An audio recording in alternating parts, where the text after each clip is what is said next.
Before dawn, when the skyscraper's windows still glowed like silent monoliths against the black sky, the external cleaning crew arrived at the loading dock door. Marcel Rios, the foreman of the four-person team, thumbed the security badge the building's management grudgingly provided. He had worn it every morning for 6 months now, sliding it from his jacket pocket as he led his colleagues, young Arya, who'd come from El Paso, Hassan, whose engineering degree had left him underemployed, and May, who sent half her wages home to care for her aging parents, to the service elevator. Inside, the elevator's stainless steel walls reflected their tired faces. No in-house staff ever chose this route. On the ground floor, the button for the 47th floor, the CEO's office, glowed forbidden and unattended. For the cleaning team, it was their first stop each morning. As the doors slid open, the corridor lights flickered on in a strict sequence, revealing the opulent hallway that led to glass doors etched with the company's gilded logo. Marcel pushed his trolley forward, laden with microfiber cloths, chemical sprays, and polishing agents. The others followed in single file, exchanging weary smiles.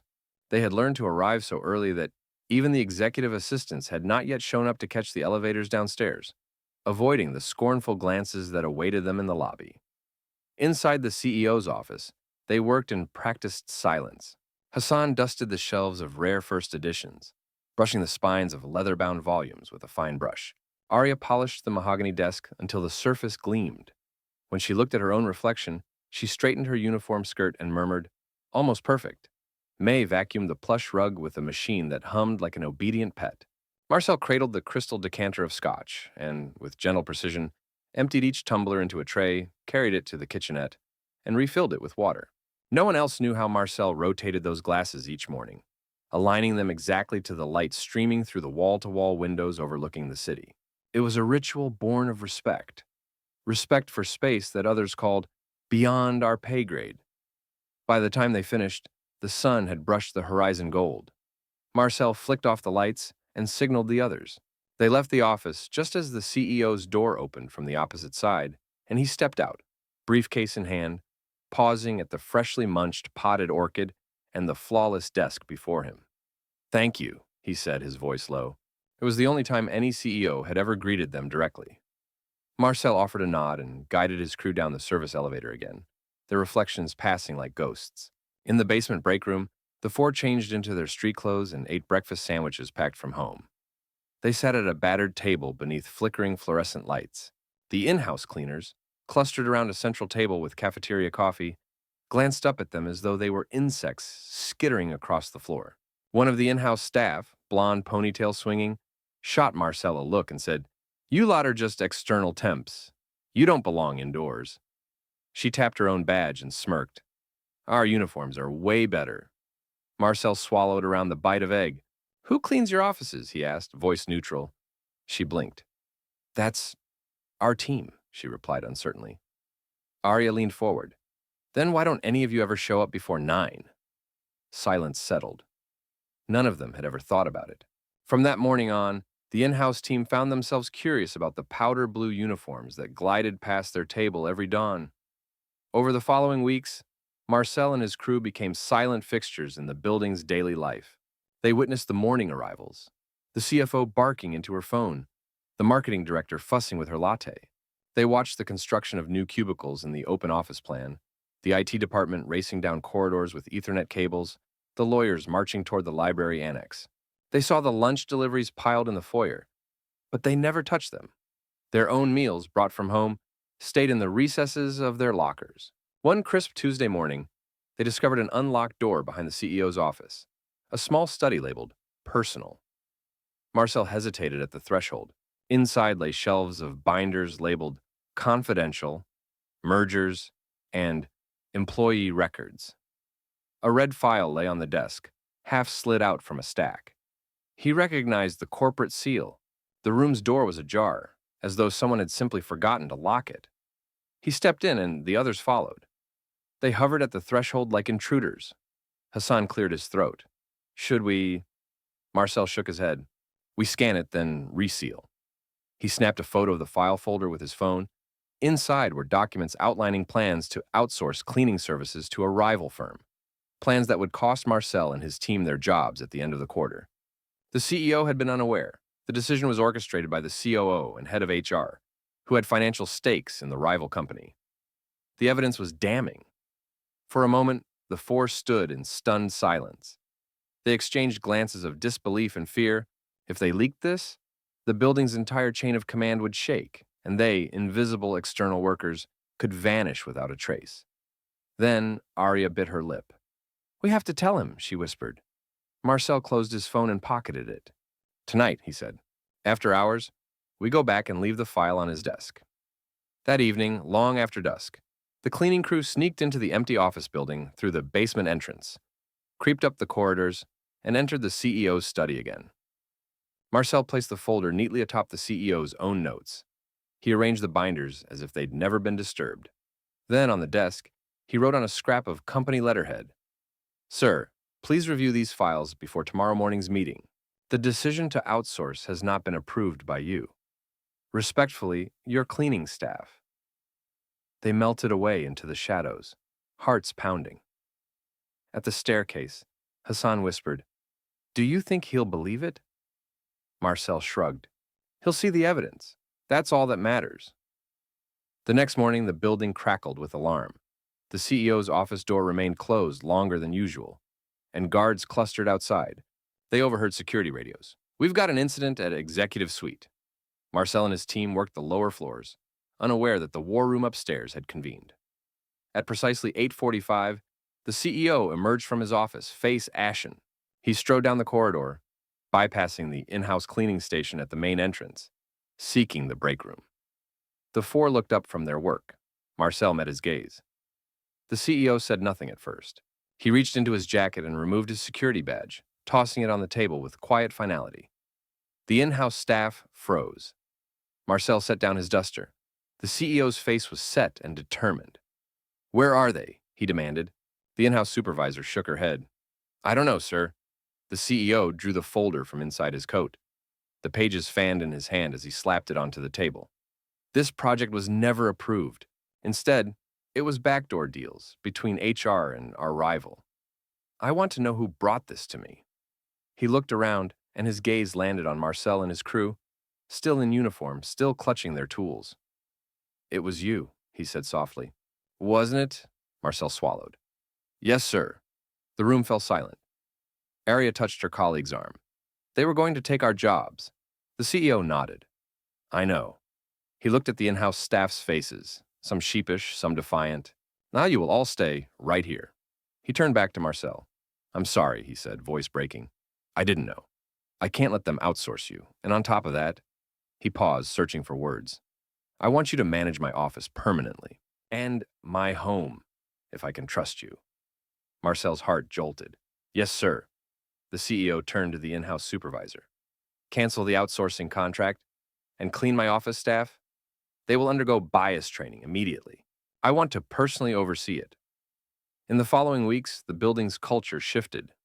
The in-house staff found themselves invited to join Marcel's team, given the same early shifts, the same access to executive floors.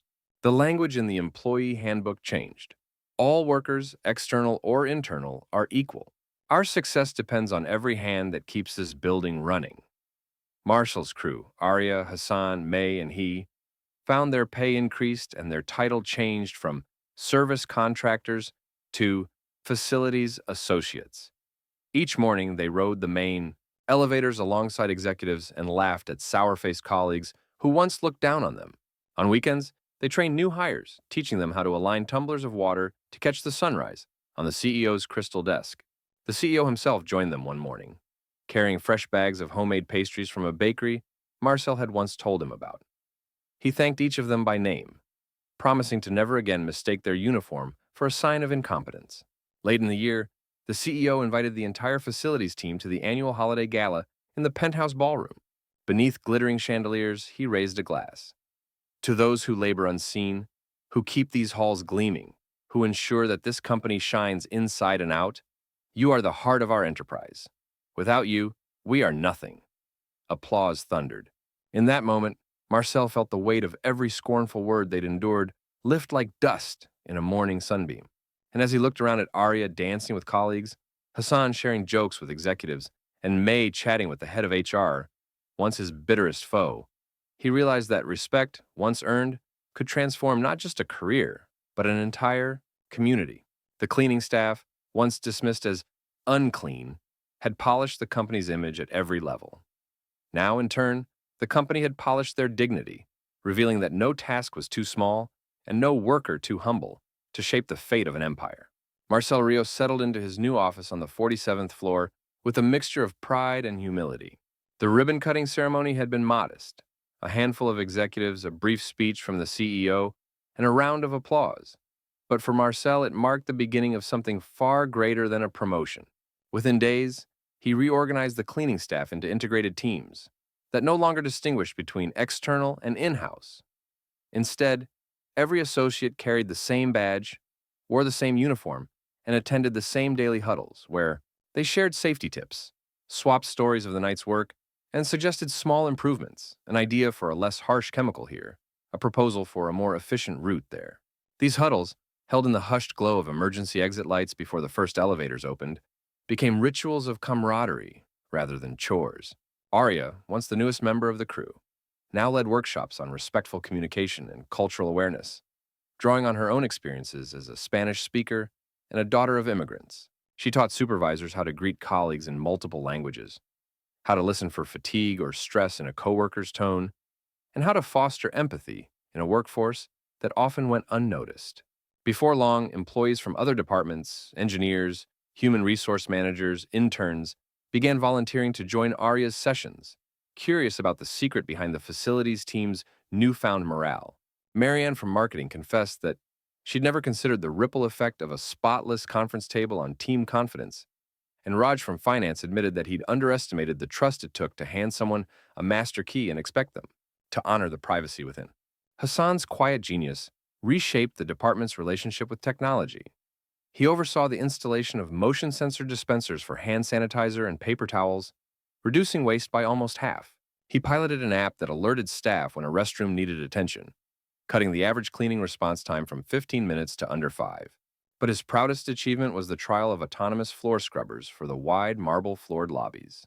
These robots glided through the corridors in soft arcs, their brushes humming, freeing human staff to focus on high-touch areas and face-to-face interactions. When the data came back showing a significant drop in slip-and-fall incidents and a measurable uptick in employee satisfaction surveys, the board quietly approved rolling the technology out to all company sites worldwide. May, whose careful hands had once polished the CEO's crystal decanter each morning, discovered a new calling in supporting her colleagues beyond the break room.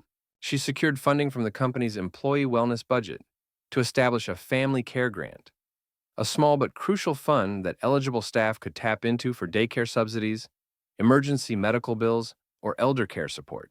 Within her first month, several families faced with impossible choices between a late shift and an unpayable medical expense found relief in May's compassionate oversight. News of the grant spread through whispered hallway conversations and grateful emails. And soon the company's top executives joined May at informal weekly roundtables, listening to stories of real people whose lives were transformed by that simple safety net. The company's new attitude toward its cleaning staff became something of an industry legend. The CEO, buoyed by improved financial metrics and overwhelmingly positive employee feedback, invited Marcel, Arya, Hassan, and May to speak at an international facilities management conference in Dubai. Under the glittering chandeliers of the Burj Al Arab Hotel Conference Hall, they presented hard data: turnover rates down by 80%, sick days reduced, employee engagement scores soaring, and shared personal anecdotes of transformation. Of the day the CEO stepped into Arya's workshop and realized how little he had known of the humanity beneath his own polished floors. The audience, filled with corporate leaders, union representatives, and technology providers, erupted into a standing ovation, not just for the numbers, but for the simple realization that respect can be measured in more than bottom-line figures. Back home, fueled by invitations from other corporations and nonprofits, the four of them founded the Clean Equity Foundation. They envisioned a nonprofit that would bring the principles of dignity, empowerment, and shared stewardship to frontline service workers everywhere, in hospitals, schools, transportation hubs, and beyond. The foundation launched an inaugural global fellowship, offering scholarships and leadership training to custodial and facilities staff from diverse backgrounds. Its first cohort included a former textile worker in Dhaka who had pioneered zero-waste cleaning in garment factories, a single mother in Cape Town who transformed dilapidated school restrooms into safe havens where students could study, and a community organizer in Sao Paulo who mobilized favelas to keep neighborhoods clean while fostering local pride. Each fellow returned home equipped with knowledge of sustainable practices, conflict resolution skills, and small grants to pilot community-driven solutions. Within 5 years, the company's own facilities and environmental services manual, authored largely by Marcel and his colleagues, became required reading at top business schools. Professors praised its chapters on rituals of welcome, mutual accountability, and dignity as a performance metric. In case studies, students debated how best to implement multilingual huddles, sensor-based waste reduction, and community grants, always pointing back to the original story of a cleaning crew that refused to be invisible. On the 10th anniversary of the note left in the CEO's study, the company unveiled a permanent installation, a glass-encased corridor lined with portraits of every facilities associate who had ever worked there, each image accompanied by a brief quote about why they took pride in their work. The bronze plaque at the entrance read, "Here stand those who uphold the spaces we share." Marcel, Arya, Hassan, and May, now senior advisors, walked that corridor hand in hand, moved by the sight of colleagues whose faces had once gone unmarked by recognition. They remembered the early mornings, the whispered disdain of external temps, and the stark transformation that occurred when respect replaced prejudice. Even now, when the first light of dawn softens the city skyline, you can find Marcel leading a small group through a sunrise shift. They pause to arrange fresh flowers in the lobby vases, pat the final patina into the glass railings, and leave jars of cold brew coffee for employees' arrival. Arya greets each new hire by name, offers a quick lesson in inter-office greetings, and listens to their hopes for career growth. Hassan calibrates the robotic scrubbers, teaching interns how to interpret the diagnostic data and refine cleaning algorithms. May holds office hours for staff seeking assistance, offering reassurance that any request for help will be met with dignity and swift support. And in the heart of the building, the CEO often joins them, apron dusted from sweeping, a warm smile on his face reminding everyone, uniformed or suited, that no role is beneath respect, and every task is worthy of honor. In that shared commitment, the company discovered not only a shining workplace but a deeper truth, that the measure of an organization lies not in the grandeur of its boardroom, but in the hands that keep its foundation strong. Years after the corridor of portraits was unveiled, the ripple effects of Marcel, Arya, Hassan, and May's work continued to shape both company culture and the wider world. Marcel's morning huddles evolved into a weekly circle of care open to any staff member who wanted to join. Engineers, marketers, receptionists, even senior executives, where everyone shared one small insight about how the physical environment affected their day. A junior software developer once confessed she felt her ideas flow more clearly when the lobby ferns were freshly misted. A finance director admitted that a warm greeting from a facilities associate lifted his mood before difficult budget meetings. Each revelation prompted a quick adjustment. Another potted plant here, a rearranged chair there, reinforcing the sense that every voice and every gesture mattered. Arya's shared stewardship workshops became a staple of the company's onboarding process. New hires no longer received stacks of HR manuals alone. Instead, they spent an afternoon shadowing facilities associates, learning to distinguish a streak-free window from a dull one, and discovering that cleaning spray and empathy could both be measured. As Arya led small groups across the gleaming floors, she noticed younger employees speaking more openly about mental health, expressing appreciation for spaces designed with their well-being in mind. Her reputation spread beyond the office. Tech startups, hospital networks, even city park departments requested her training modules, eager to replicate the bond she fostered between front of house and back of house. Hassan's innovations in sensor-driven maintenance grew steadily more sophisticated. He partnered with the company's data scientists to develop predictive algorithms that not only signaled when bathrooms needed attention, but also detected air quality fluctuations, potential HVAC anomalies, even early signs of mold in rarely used corners. This proactive approach prevented costly facility failures and earned praise from risk management teams and environmental auditors alike. When a sudden heat wave threatened to overload the building's cooling systems, Hassan's early warning dashboard alerted maintenance crews to adjust airflow before anyone felt a drop in comfort. The initiative was cited in international standards for green buildings, winning him invitations to speak at sustainable design conferences on 3 continents. May's Family Care Grant expanded beyond emergency aid into an annual Well-Being Week initiative. Staff could attend free yoga sessions in the courtyard, receive on-site flu vaccinations, consult financial counselors in the break room, or simply take a guided mindfulness walk through a newly planted rooftop garden. May herself hosted informal roundtables over homemade soup, listening to concerns and ideas from every level of the organization. Her genuine curiosity revealed unmet needs: lactation rooms for new parents, flexible scheduling for caregivers, quiet pods for anyone needing a mental break. By the close of each well-being week, new programs were already slated for rollout, backed by measurable targets in the company's sustainability and human capital reports. Together, the 4 associates were frequently invited to serve on advisory boards and roundtables. The CEO, proud of their achievements, nominated them for a prestigious Global Leadership Award. Marcel received recognition as Business Innovator of the Year for redefining facilities management as a driver of engagement rather than a back-office cost center. Arya was honored with a humanitarian award for embedding empathy in corporate training. Hassan earned a technology prize for best use of IoT in workplace safety, and May was celebrated by a major nonprofit for her pioneering model of employee-funded family support. Their faces appeared in industry journals, and yet they remained true to the principle they had always shared: that dignity cannot be broadcast from a stage, but only lived through each small daily act. Their collaboration also produced a best-selling book, The Business of Dignity, published under the Clean Equity Foundation's imprint. It wove personal stories with practical frameworks: how to design a welcome ritual for every shift change, how to measure emotional cleanliness alongside physical hygiene, how to track the ROI of respect through retention and morale metrics. Harvard Business Review excerpts generated lively debates in executive suites, while community theaters staged amateur readings of its anecdotes to spark conversations about workplace inclusion. The foundation donated all net proceeds to its fellowship program, ensuring that custodial and facilities workers everywhere could access the same tools that had transformed one towering headquarters. On the 10th anniversary of the Clean Equity Foundation, Marcel and his colleagues organized a global virtual summit. Over 2 days, participants in 7 time zones tuned in to share success stories. A Maysfield cooperative in Mexico that implemented seed planting rituals to symbolize new beginnings. A refugee-run NGO in Greece that repurposed empty lots into healing gardens. A network of elder care homes in Japan that adopted care cleaning teams to honor residents' autonomy and dignity.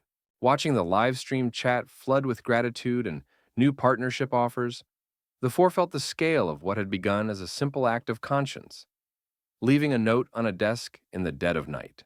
Back at the skyscraper in the city's heart, the physical space continued to evolve. Glass walls were replaced with smart glass that dimmed automatically to reduce glare, powered by the building's own solar facade.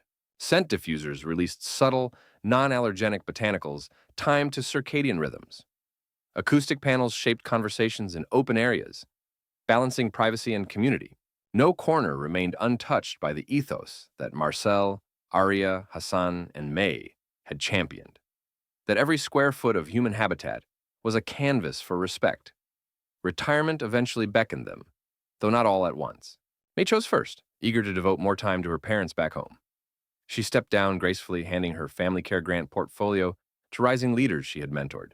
At her farewell gathering, dozens of colleagues shared testimonials about her compassion and tenacity. Tears and laughter filled the room as she reminded them, caring for each other is the greatest innovation of all. Hassan and Arya stretched their careers into academic and policy spheres. Hassan accepted a visiting professorship in smart building management at a leading technological university, where he trained a new generation of engineers to center human well-being in their code. Arya joined a global task force on workplace inclusion, collaborating with labor unions and multinational corporations to embed shared stewardship modules in corporate social responsibility standards. Marcel, still energized by rostering schedules and designing rituals, became an elder statesman of facilities leadership, consulted by governments on pandemic-proofing public buildings and by NGOs on refugee camp sanitation. Their shared legacy endured in the rhythms of the skyscraper itself.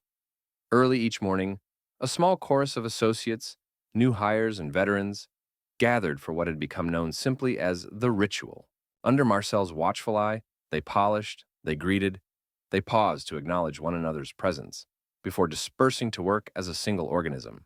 Executives arriving later felt the warmth of that continuity, often remarking privately that the building felt alive, as if it breathed with gratitude. Long after the four had passed the baton, visitors touring the headquarters heard the story. How a note on a desk sparked a movement. How invisible labor gave rise to visible dignity. How respect reshaped not only a company, but countless lives around the globe. And when they asked where they might learn more, guides pointed them to a simple plaque in the lobby, an abstract bronze sculpture of four interlocking hands. Beneath it, the inscription, "Here, every surface shines because every person was seen."